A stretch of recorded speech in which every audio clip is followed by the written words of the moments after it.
जरांगे पाटील यांची मागणी होती की आम्हाला ओबीसीमधून आरक्षण पाहिजे आणि सगळे सोयरीची अंमलबजावणी झाली पाहिजे.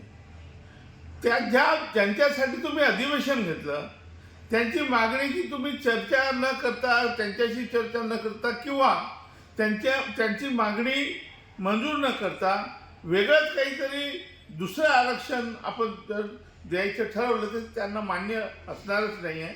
आणि म्हणून परत सांगतोय मी की जरांगे पाटील यांची मागणी बरोबर आहे, ओबीसीमधूनच द्यायला पाहिजे त्यांना, परंतु सब कॅटेगरीशन करून जर दिलं तर आपण कुणबी मराठ्यांना आपण एकत्र करून देऊ शकतो. आणि मग त्यांचं जे म्हणणं आहे की सगळे सोयरे कशासाठी, त्यांना कुणबीचे दाखले मिळणार आहे, त्यांना कुणबीचं आरक्षण पाहिजे म्हणजे त्यांना ओबीसीचं आरक्षण पाहिजे.